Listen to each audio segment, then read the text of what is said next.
মৌসুমের শুরুতে যাদের ঘরে ছিল স্বপ্নের সাম্বার, মৌসুমের শেষে তারাই যেন ডুবে আছে অন্ধকারে। ইউরোপের রাজা রিয়াল মাদ্রিদ এবার তাদের হাত খালি, ট্রফির শোক গাথা ছাড়া কিছুই নেই। কিন্তু সবকিছু হারিয়েও তারা স্বপ্ন দেখছে এক শেষ আশার ক্লাব বিশ্বকাপ। প্রশ্ন একটাই, অভিশাপ কি ভাঙবে নাকি শেষ অন্ধকারে ডুবে যাবে মাদ্রিদিস্তারা? মৌসুমটা কেটেছে ট্রফিবিহীন খালি হাতে, ধরা দেয়নি কোনো ট্রফি। অথচ ইউরোপের সফলতম ক্লাবের মধ্যে একটি রিয়াল মাদ্রিদ। শক্তি সামর্থ্যের দিক থেকেও সবসময় সবার উপরে থাকে লস ব্লাস্কুরা। ইতিহাস সাক্ষী, রিয়াল মাদ্রিদ কখনোই কোনো মৌসুমে ট্রফিবিহীন খালি হাতে ঘরে ফিরেনি। এবার সেই ইতিহাসের রেকর্ড ভেঙে ঘরের ছেলে ঘরে ফিরেছে শূন্য হাতে। না আছে কোনো ঘরোয়া লীগ ট্রফি, না আছে এসিএল ট্রফি। অভিশাপ বুঝি একই বলে।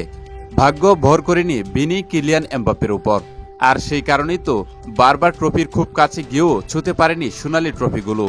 ঘরোয়া লিগে দাপট দেখাতে পারেনি চির প্রতিদ্বন্দ্বী বার্সেলোনার কারণে।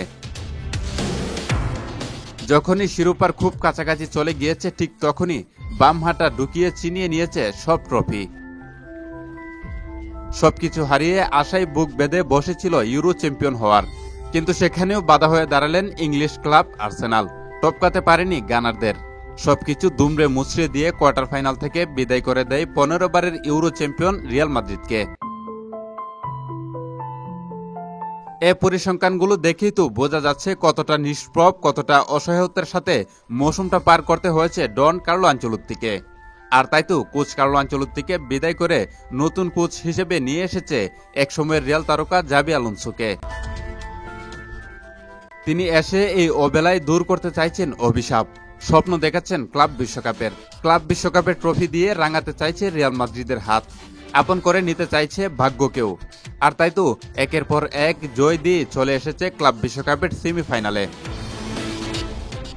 কিন্তু ততক্ষণে যে রিয়ালের সূর্যটা ঢলে পড়েছে পশ্চিম আকাশে, কারণ সেখানের প্রতিপক্ষ হিসেবে যে পেয়েছে এবারের ইউরো চ্যাম্পিয়ন পিএসজিকে, যারা কিনা দাপটের সাথে পার করছে এই মৌসুমটা, জয় করছে একের পর এক ট্রফি। সে পিএসজির সাথেই সেমিফাইনালে মুখোমুখি হচ্ছে অভাগা রিয়াল মাদ্রিদ। ভাগ্য বুঝি এমনই হয়। সবকিছু হারিয়ে এই অবেলায় একটু স্বপ্ন দেখেছিল ক্লাব বিশ্বকাপ দিয়ে হয়তো হাতটাকে রাঙিয়ে তুলবে, কিন্তু এবার মনে হচ্ছে সেটাও সম্ভব না। কারণ ওই যে প্রতিপক্ষ অপ্রতিরোধ্য পিএসজি, যাদেরকে থামানো একেবারেই সম্ভব না।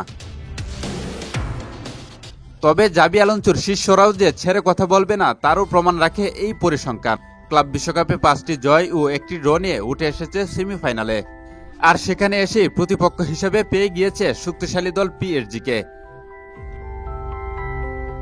আগামী বুধবার যুক্তরাষ্ট্রের মেটলাইফ স্টেডিয়ামে হাই ভোল্টেজ এই ম্যাচটি অনুষ্ঠিত হতে যাচ্ছে রাত 1টায়। আর সেখানে দেখা যাবে কে হাসে জয়ের শেষ হাসিটা। ট্রফি দিয়ে হাত রাঙাতে পারবে কি লস ব্লাস্কুরা, নাকি ক্লাব বিশ্বকাপ জয় করে রেকর্ড গড়বে প্যারিসিয়ানরা?